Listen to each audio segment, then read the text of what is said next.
Πολιτικό σεισμό έχει προκαλέσει ένα απίστευτο βίντεο με πρωτοφανείς συνομιλίες μεταξύ πολιτικών και επιχειρηματιών καταγεγραμμένες με κρυφές κάμερες. Στο βίντεο γίνονται σοβαροί ισχυρισμοί ότι υπήρξαν χρηματοδοτήσεις σε μετρητά πέραν του νομίμου ορίου του 1 εκατομμυρίου για την προεκλογική εκστρατεία του Νίκο Χριστοδουλίδη. Ότι εταιρείες και επενδυτές κατέβαλαν εισφορές με αντάλλαγμα ξεκλείδωμα μεγάλων έργων σε χρόνο ρεκόρ και ότι υπήρξε ευνοϊκή μεταχείριση Ρώσων ολιγαρχών μέχρι και προσπάθεια αποτροπής επιβολής κυρώσεων από την Ευρωπαϊκή Ένωση σε πρόσωπα με πρόσβαση στο Προεδρικό. Η κυβέρνηση και άλλα εμπλεκόμενα πρόσωπα απορρίπτουν το βίντεο ως κακόβουλο και προϊόν μοντάζ, ενώ το υλικό εξετάζεται από την αστυνομία. Μέχρι στιγμής δεν είναι γνωστό ποιοι κατέγραψαν το βίντεο, ούτε ποιος είναι ο σκοπός τους.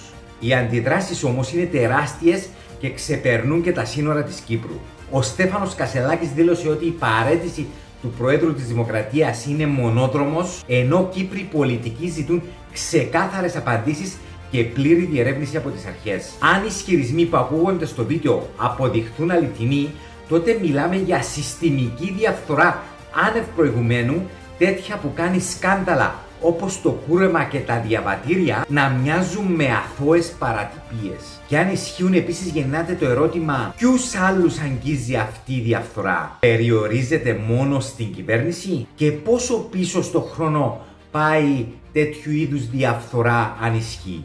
Και όλα αυτά τη στιγμή που ο πολίτης βρίσκεται στα όρια του με ασφιχτική γραφειοκρατία, αυξανόμενο έγκλημα, μεταναστευτικό, οικονομική πίεση και άδειες τσέπες. Εσείς τι πιστεύετε, ισχύουν όσα ακούγονται στο βίντεο ή πρόκειται για στημένη υπόθεση? Γράψτε στα σχόλια.